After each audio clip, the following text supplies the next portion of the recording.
আলহামদুলিল্লাহি রাব্বিল আলামিন ওয়াসসালাতু ওয়াসসালামু আলা সাইয়্যিদিল আমবিয়া ওয়াল মুরসালিন আম্মা বা'দ ফাআউযু বিল্লাহি মিনাশ শাইতানির রাজীম বিসমিল্লাহির রহমানির রহিম আসসালাতু ওয়াসসালামু আলাইকা ইয়া রাসূলুল্লাহ আসসালাতু ওয়াসসালামু আলাইকা ইয়া হাবিবাল্লাহ আসসালাতু ওয়াসসালামু আলাইকা ইয়া নবিয়াল্লাহ ওয়া আলা আলিকা ওয়া আসহাবিকা ইয়া নূরাল্লাহ।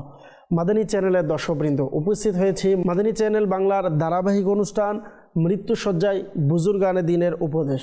এই অনুষ্ঠানে আমরা প্রতিবারের নেই আজকেও একটা বিষয় নিয়েছি, আর এই বিষয়ের উপর আমরা আলোচনা করব। তবে আপনাদের সকলকে বলবো, আমাদের এই অনুষ্ঠান শুরু থেকে শেষ পর্যন্ত দেখার জন্য নিয়ত করে নিন, অংশগ্রহণ করুন।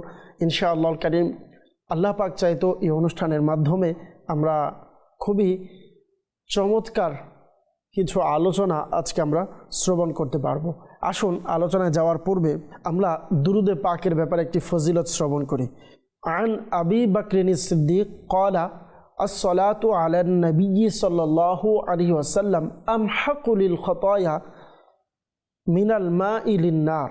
মুসলমানদের প্রথম খলিফা হযরত সিদ্দিক আকবর রাদিয়াল্লাহু তাআলা আনহু বলেন, নবী করিম সাল্লাল্লাহু আলাইহি ওয়াসাল্লামের উপর দুরূদ শরীফ পাঠ করা গুনাহকে এমনভাবে মিটিয়ে দেয় যে পানিও আগুনকে এত দ্রুত নিভাতে পারে না।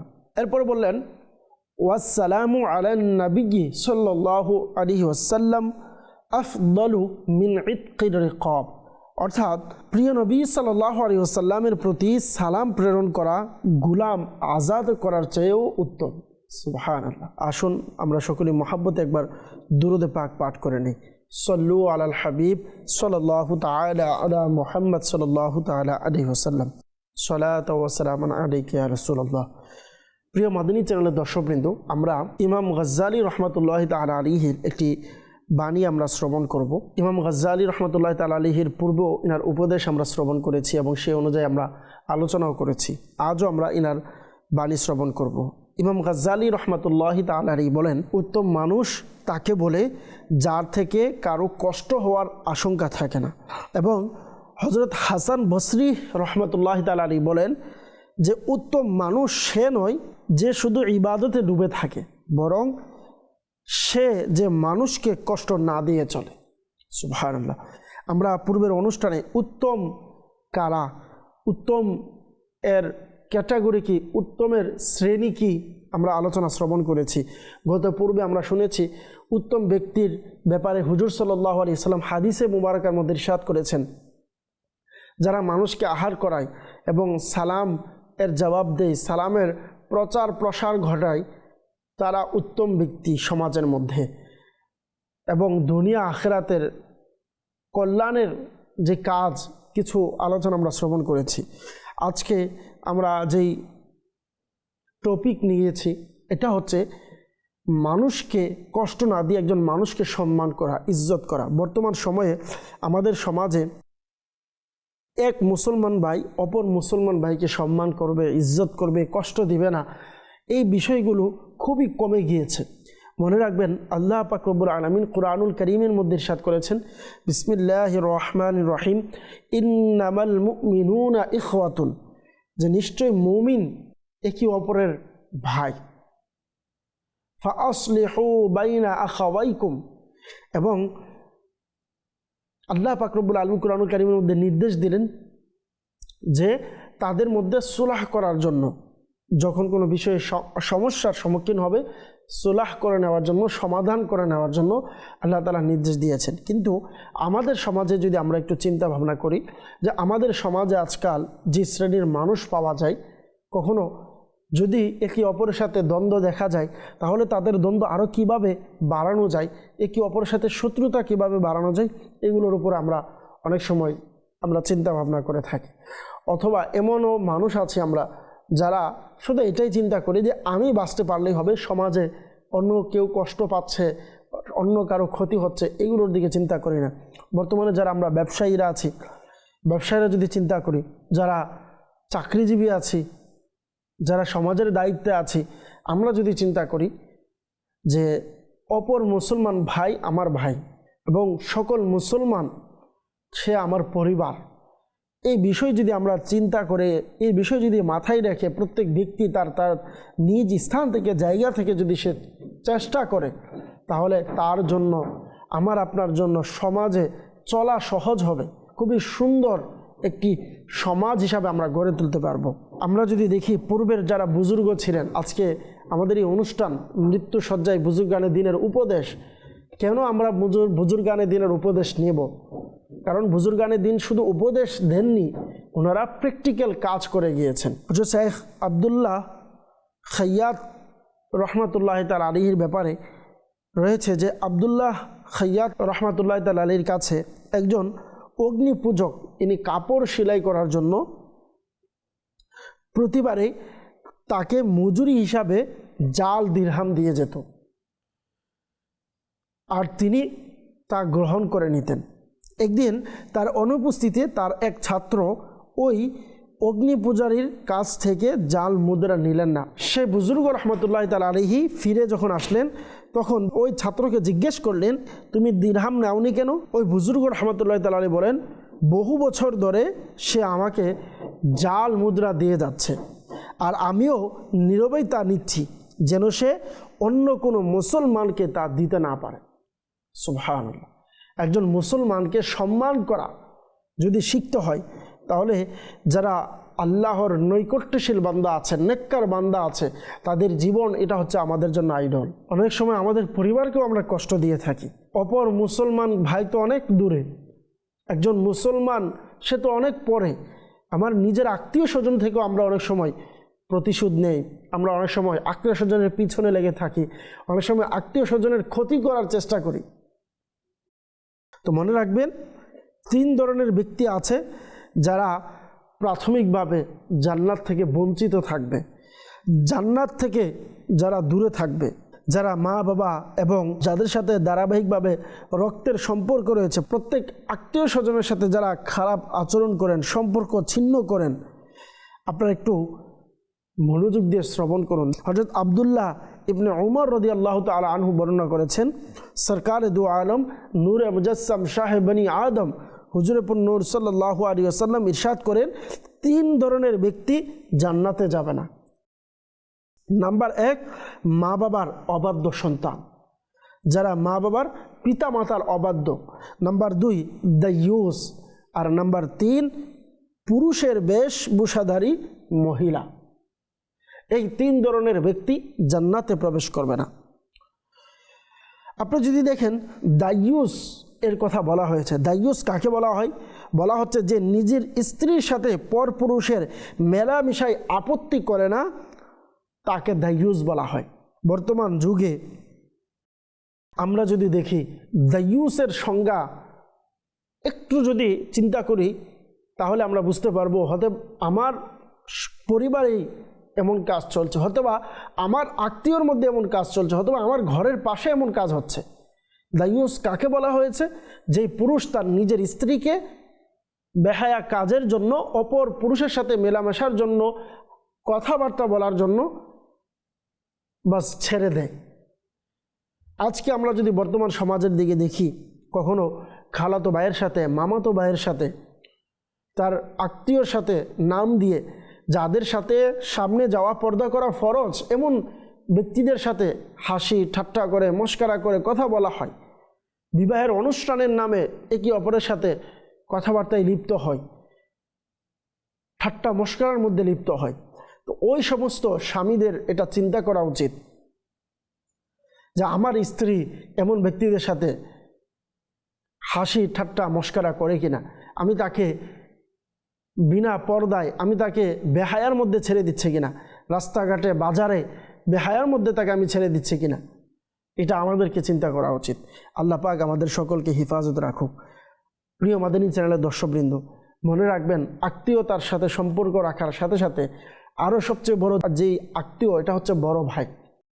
বড় ভাইয়ের ব্যাপারে তাজদারে মদিনা সাহেবে কলব সিনা হুজুরে পুর নূর সাল্লাল্লাহু আলাইহি ওয়াসাল্লাম ইরশাদ করেছেন, ছোট ভাইয়ের উপর বড় ভাইয়ের হক হচ্ছে সন্তানের উপর বাবার হকের মতো। তো যারা দর্শকবৃন্দ আছেন, এবার চিন্তা করি আমি আপনি যে আমরা বড় ভাইদের সাথে আমাদের সম্পর্ক কেমন থাকে। বড় ভাইয়ের সাথে আমাদের চলাফেরা কেমন, তার সাথে আমাদের ব্যবহার কেমন হয়। অনেক সময় আমরা যারা বোনরা আছি, আমরা কতটুকু বড় ভাইয়ের সাথে সুন্দর ব্যবহার করি। অনেক সময় আমরা যদি চিন্তা করি যে পরিবারের মধ্যে যেই ব্যক্তিটা সবচেয়ে বেশি অবহেলিত হয়, আমরা যদি সমাজের দিকে তাকাই, এমনও অনেক পরিবার আছে যে পরিবারের মধ্যে বড় ভাই অবহেলিত, যে পরিবারের মধ্যে বড় ভাইকে সম্মান দেওয়া হয় না, বড় ভাইকে ইজ্জত দেওয়া হয় না। যেই ব্যক্তি সারা জীবন কষ্ট করে ঘরকে পরিবারকে আগলে ধরে রেখেছে, শেষ মুহূর্তে গিয়ে তার সম্মান, তার ইজ্জত অনেকের মন থেকে চলে যায়। ছোট ভাই ছোট বোন বিবাহ হয়, ছোট ভাই প্রতিষ্ঠিত হয়, তো দেখা যায় অনেক বড় ভাই ছোট ভাইকে, ছোট বোনকে প্রতিষ্ঠিত করার জন্য, বোনকে ভালো বিবাহ দেওয়ার জন্য তার পুরো জীবনকে পরিবারের জন্য কোরবানি করে দেয়। কিন্তু শেষ মুহূর্তে কোরবানির ফল এটা আসে যে তার সাথে তার ভাই, তার বোন ভালো সম্পর্ক নেই। আল্লাহ আমাদেরকে হেফাজত রাখুক। আবার অনেক ভাইয়েরও এমন কাজ আছে, যারা বড় ভাই আছেন, আমি আপনাদেরকে বলবো আপনিও চিন্তা করে দেখেন। অনেক সময় বড় ভাই বাস বড় ভাই হয়েছে সেই জন্য ছোট ভাইয়ের উপর, ছোট বোনের উপর অনেক সময় মাজালা অত্যাচার করা, তার সম্পদকে বাস আত্মসাৎ করা, সম্পদের উপর হক যতটুকু আছে তার চেয়ে বেশি নিয়ে নেওয়ার চিন্তা ভাবনাও থাকে, যার কারণে অনেক সময় অনেক ছোট ভাই ছোট বোন সত্যিকার অর্থে বড় ভাইয়ের ইজ্জত সম্মান করা থেকেও বঞ্চিত থাকে। আল্লাহ পাক হেফাজত করুক। তো উভয় দিক থেকে আমাদেরকে চিন্তা করতে হবে। আর যদিও যারা দর্শক আছেন, বড় ভাই আপনার সাথে এমন কোনো আচরণ করে ফেলেছে, তো আমি বলবো আল্লাহ তাআলার দিকে তাকিয়ে তাকে ক্ষমা করে দিন। আল্লাহ পাক এর উত্তম প্রতিদান আল্লাহ আপনাকে দিবে। আপনার বাবা যদি আপনার সাথে এরকম করতো, তাহলে কি আপনি আপনার বাবাকে ছেড়ে দিতেন?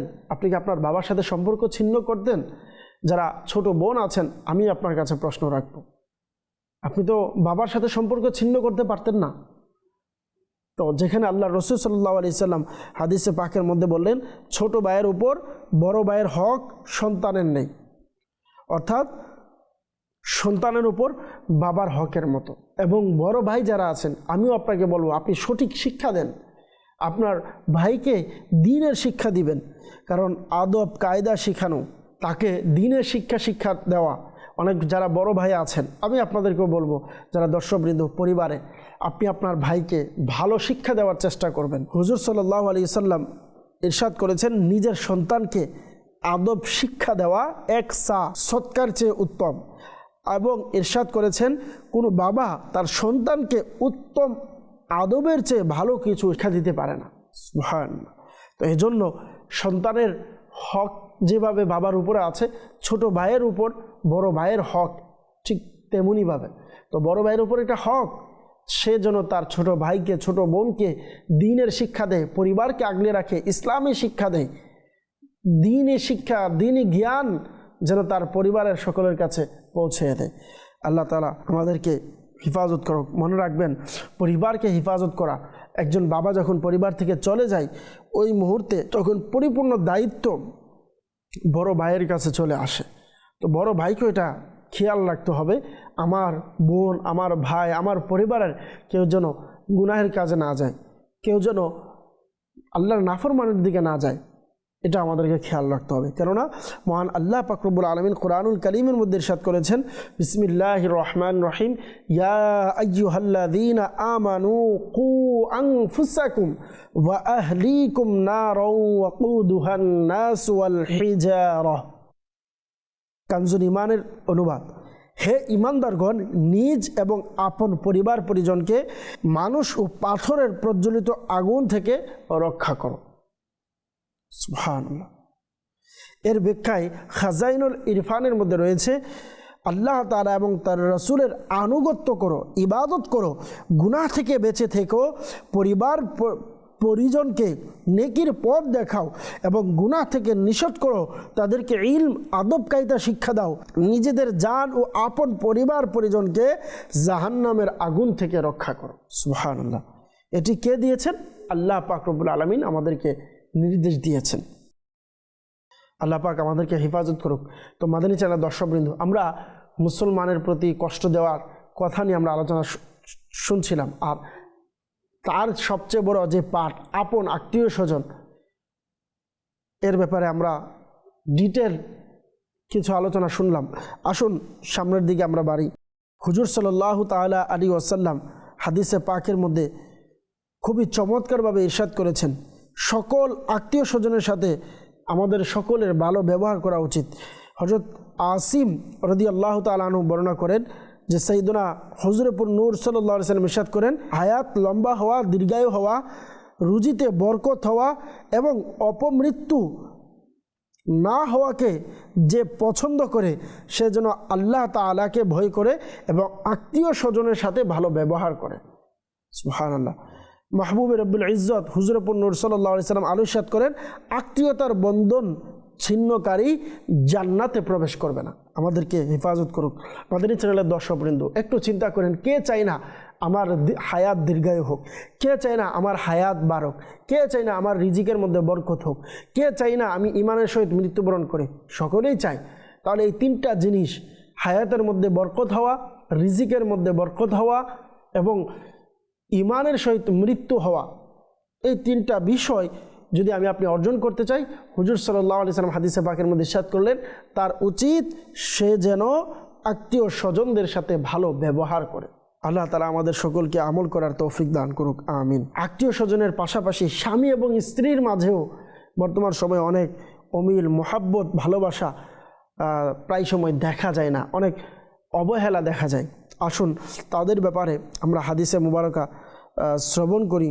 হুজুর সাল্লাল্লাহু আলাইহি সাল্লাম এর ফরমান হচ্ছে, চরিত্রবান ও স্ত্রীর সাথে সদ আচরণকারী কামিল ইমানদারদের অন্যতম। সুবহানাল্লাহ। আল্লাহ পাক আমাদেরকে হেফাজত করুক। মনে রাখবেন, স্ত্রীর সাথে সুন্দর ব্যবহার করা এটা ইসলামের খুবই সুন্দর একটি আমল এবং আপনার চরিত্র সুন্দরের একটি অন্যতম মাধ্যম। অনেকে আছে আমরা তাদের উপরে বল প্রয়োগ করার চেষ্টা করি, ক্ষমতা প্রয়োগ করার চেষ্টা করি।